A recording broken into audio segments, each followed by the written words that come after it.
اہم مجلس ہے۔ جنوبی پنجاب کے مستقبل کے حوالے سے بھی اور پاکستان ایک روشن پاکستان، خوشحال پاکستان، ترقی یافتہ پاکستان، قرض free Pakistan, corruption free Pakistan, clean Pakistan, green Pakistan کے لیے بھی یہ بہت اہم مجلس ہے۔ اور میں سمجھتا ہوں کہ یہ وہ قطرہ ہے جو مستقبل میں انشاءاللہ تعالی سمندر بنے گا۔ یہ وہ بیج ہے جو مستقبل میں پاکستان کے لیے ایک باغ اور بہار کا سبب بنے گا۔ ہم کیا چاہتے ہیں؟ جماعت اسلامی کیا چاہتی ہے؟ اللہ گواہ ہے، جماعت اسلامی ساری انسانیت کے ساتھ اور خاص کر امت مسلمہ کے ساتھ اور پھر اللہ کے نام پر بنے ہوئی اس ملک پاکستان کے ساتھ محبت کرنے والی جماعت ہے۔ ہمارا عقیدہ ہے کہ مدینہ منورہ کے بعد دنیا میں یہ دوسری ریاست ہے جو کلمہ توحید لا الہ الا اللہ محمد الرسول اللہ کی بنیاد پر بنی ہے۔ مدینہ کی اسلامی ریاست کے لیے بھی اللہ کے آخری نبی نے ہجرت کی اللہ کے حکم سے، اور اس ریاست کے قیام کے لیے بھی کروڑوں نے جدوجہد کی اور لاکھوں نے ہجرت کی۔ اس ریاست کا نعرہ بھی یہی تھا کہ ان الحکم الا للہ، اللہ کا حکم چلے گا، ابو جہل کا، ابو لہب کا، لات اور منات اور عزا اور حبل کا نہیں چلے گا۔ اور اس ریاست کے قیام کا نعرہ بھی یہی تھا کہ پاکستان کا مطلب کیا؟ لا الہ الا اللہ۔ تو اس ریاست کے ساتھ ہمارا رشتہ ایک مکان اور مکین کا نہیں ہے، اس ریاست کے ساتھ ہمارا رشتہ ایک کمپنی میں کاروبار کرنے والا کا نہیں ہے کہ چونکہ یہاں جینا ہے اور یہاں کانا ہے اور کمانا ہے اس لیے اس کو سلامت رکھنا۔ پاکستان کو ہم ایک مسجد سمجھتے ہیں، پاکستان کو ہم ماں کے گود کی طرح ایک مقدس گود سمجھتے ہیں۔ اس ملک کے خاطر جینا اور مرنا ہم جہاد، سعادت اور شہادت سمجھتے ہیں۔ اس ملک کے خاطر کوئی بھی قربانی دیتا ہے، میڈیا میں کوریج ملے یا نہ ملے، کوئی شاباش دے یا نہ دے، کوئی نشان حیدر ملے یا نہ ملے، لیکن سمیع بصیر، لطیف خبیر، اللہ تعالی اس کا اجر ضائع نہیں کرے گا۔ اس لیے لوگوں، جماعت اسلامی باقی پارٹیوں کی طرح حصولی حکومت کے لیے ایک جدوجہد کا نام نہیں ہے۔ جماعت اسلامی انبیاء کی تحریک ہے۔ ہم آپ کو کامیاب دیکھنا چاہتے ہیں، اس دنیا میں بھی آزاد دیکھنا چاہتے ہیں، اور ہم آپ کو اور اپنی ذات کو بھی جہنم سے نجات اور جنت میں وہاں کا ایک شہزادہ دیکھنا چاہتے ہیں، شہزادی۔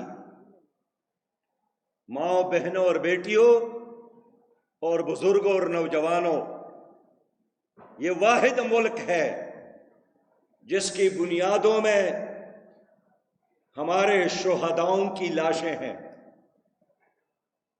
مقدس خون ہے، عظیم جدوجہد ہے۔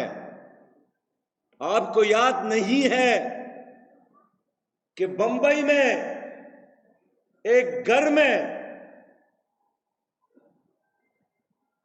شدت پسند ہندو داخل ہو گئے، اس گھر پر جھنڈا تھا پاکستان کا، اور اس جھنڈے کو ہماری ماں نے اپنے سبز دوپٹے سے بنا کر لگایا تھا، اس کو اتارا،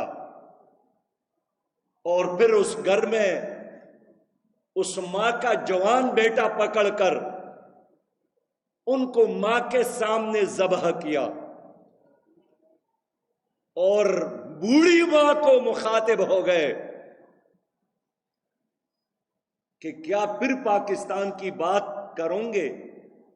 اس نے کہا کہ اگر 100 بچے ہوتے اور ایک ایک بچے کو ذبح کر کے مجھ سے پوچھتے، میرا نعرہ پھر بھی یہی ہوگا کہ پاکستان کا مطلب کیا، لا الہ الا اللہ۔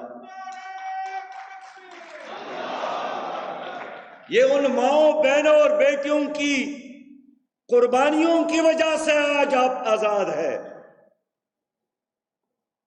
یہ ان ہجرتوں کی وجہ سے آج آپ آزاد ہیں۔ اس لیے لوگوں، اس پاکستان کے خاطر ہم نے طے کیا ہے کہ ہم اپنی زندگیوں کو اسی پر نچاور کریں گے، اور جب اللہ کی حضور حاضری ہو تو ہم یہی پیش کریں گے کہ میرے رب، اللہ کے نام پر جو پاکستان بنا تھا اس کے خاطر میں نے اپنی جان کی قربانی دی اور اپنی زندگی نچاور کر دیا۔ اس لیے ہم پاکستان کی تلاش میں ہیں، ہم وہ پاکستان ڈھونڈ رہے ہیں جس کا خواب علامہ اقبال نے دیکھا تھا، جس کا نعرہ اور وعدہ قائد اعظم محمد علی جناح نے کیا تھا کہ جہاں انسانوں پر انسانوں کی حکومت نہیں، اللہ کی حکومت ہوگی۔ ہم اس پاکستان کی تلاش میں ہیں کہ جہاں عدالتوں میں مسلک اور قومیت کی بنیاد پر، دولت اور غربت کی بنیاد پر چہروں کو دیکھ کر فیصلے نہیں ہوں گے، عدل اور انصاف کی بنیاد پر فیصلے ہوں گے۔ ہم اس پاکستان کی تلاش میں ہیں جہاں صبح 9 بجے ہمارے پھول جیسے بچوں کو غربت اور عمارت کی بنیاد پر تقسیم نہیں ہوگا کہ آپ غریب کے بیٹے ہیں تو اس اسکول میں جائیں جہاں نہ پنکھا ہے، نہ بجلی ہے، نہ پانی ہے، نہ ٹاٹ ہے، نہ چار دیواری ہے، نہ واش روم ہے، اور آپ اس اسکول میں جائیں، آپ دولت مند ہیں جہاں 12 بجے بھی تازہ دودھ اویلیبل۔ ہم اس پاکستان کی تلاش میں ہیں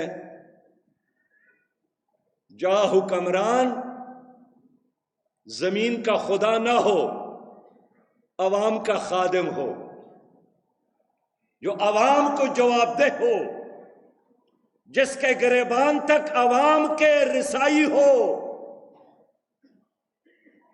جن کے اپنے گھر میں اندھیرا لیکن لوگوں کے گھروں میں اس کی وجہ سے روشنی ہو، جو خود بھوکا سوتا ہو لیکن دریائے فرات کے کنارے ایک کتے کے بارے میں بھی فکر مند ہو کہ اگر وہاں بھی کوئی کتا بھوک سے مرتا ہے اللہ مجھ سے پوچھے گا۔ ہم اس پاکستان کی تلاش میں ہیں جہاں قوم کی دولت پر 2% کا قبضہ نہ ہو۔ یہ اللہ کا حکم ہے کہ لا یکونوا دولۃ بین الاغنیاء منکم، دولت پر چند لوگوں کا قبضہ نہ ہو، تقسیم ہو عدل کی بنیاد پر، ضرورت کی بنیاد پر یہ کیا نظام ہے؟ وزیر اعظم لاہور کا ہو تو 24 کروڑ عوام کا خزانہ لاہور کے گلی اور کوچوں میں نظر آئے۔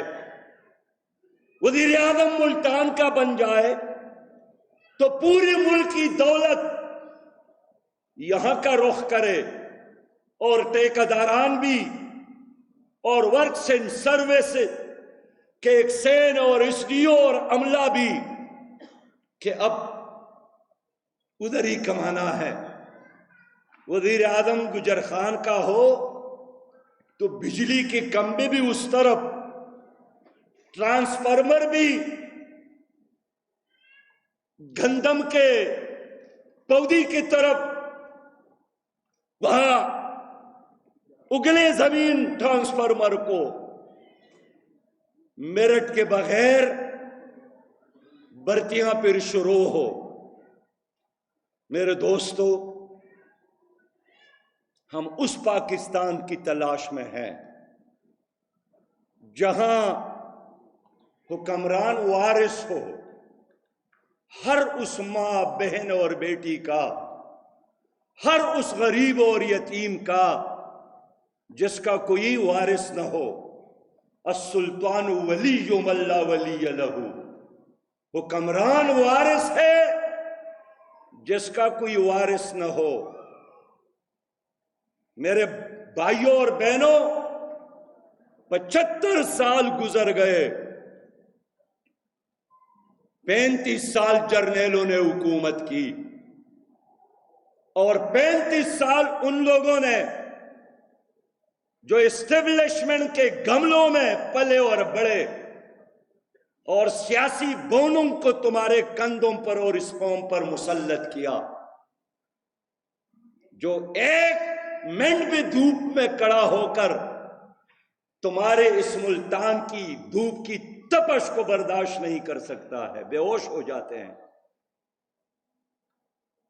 75 سالوں میں ان لوگوں نے پاکستان کے نظریے کے ساتھ غداری کی، انہوں نے پاکستان کی جغرافیہ کے ساتھ غداری کی، انہوں نے شہداء کے خون کے ساتھ غداری کی، انہوں نے قائد اعظم کی جدوجہد کے ساتھ غداری کی۔